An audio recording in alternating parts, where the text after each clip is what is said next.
to the family, by the way. Welcome. Love Thank you for on the having Sidelines. me. It's good to have you part of our family. Here, and you're also going to sing for us in just a little bit. Very Yes. excited. I heard your voice. Beautiful voice. Beautiful. Yeah. Thank you. So I can't imagine a bigger range than being Walking Dead, Beth, and then now you're on Love on the Sidelines. Yeah.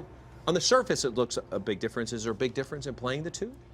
They're definitely very different projects, you know. With, Well, you're clean with in one and you're dirty in the other. Yeah, Wow, it's a mess on that show. Definitely. Yeah. For Walking Dead, you know, I show up to set and they just get me really dirty and bloody, and then I show up to set for Love on the Sidelines and I get to be, you know, You pretty. get butterfly kisses. Yeah, they like do my hair and my makeup, and you know, so it's definitely, you know, a different vibe, a different process, I guess, to get ready for sure.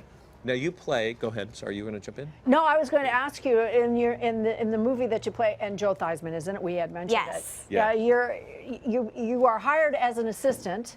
Yes. Explain it to us exactly what the role is, so we understand. Okay, so Laurel has just graduated from college and she's gotten her degree in fashion, but she's having a little bit of a difficult time finding a job in fashion. So she has to pay the bills and she decides that being a personal assistant might be a good, you know, job. And so she gets a job with Danny, who's a football player who's been sidelined, who is facing an injury.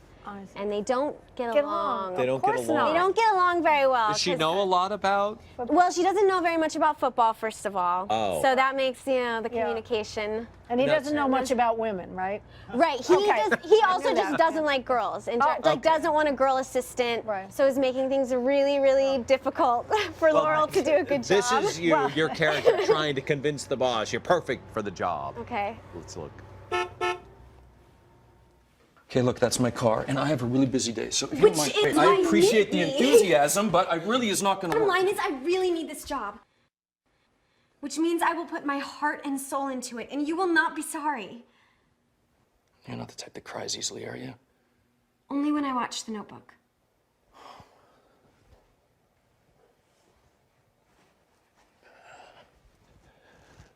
Okay, we'll give this a shot, but just while I'm sidelined. Eh? Sidelined? Not playing. Injured. Right. Do you know anything about football? Let's just say I'm learning. Good line.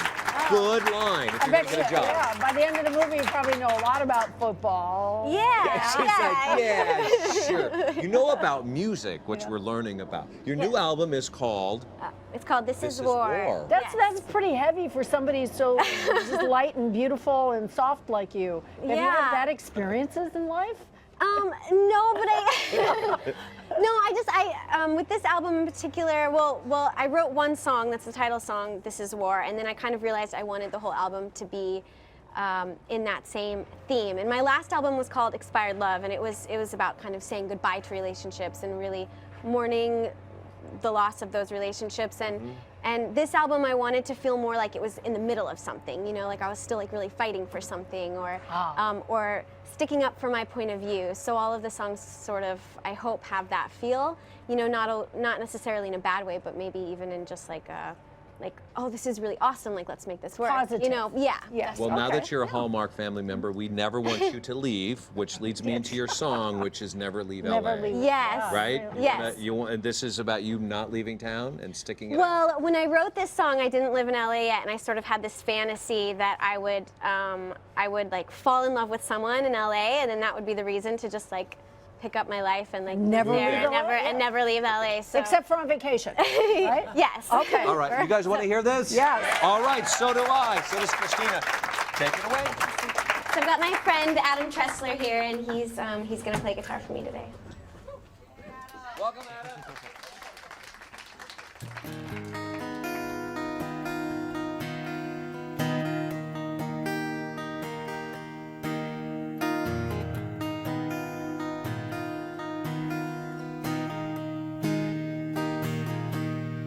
Feels like I'm floating with the world down below. Instead of walking on the sidewalk, I'm going with the flow. Instead of meddling hard lines, there is heaven and earth. And baby, I still got bruises, but they don't seem to hurt. And I don't wanna waste another day.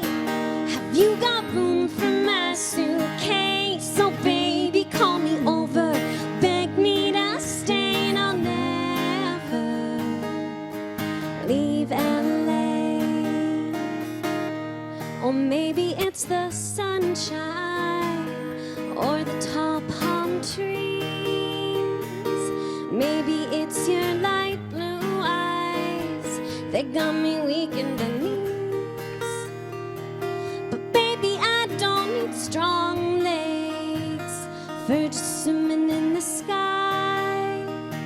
And if you're somewhere beside me, I seem to just stay high. And I don't wanna waste another day. Have you got room for my suitcase? So baby, call me over, beg me to stay, and I'll never leave L.A. Through the haze of the smog and the smoke is a pink sunset, and tattooed on my body is our winning bet. And as the city sky darkens, I'm headed to your house. If there's such thing as true love, we got it all figured out. And I don't wanna waste another day. Have you got room for my suitcase? So baby, call me over, beg me to stay, and I'll never leave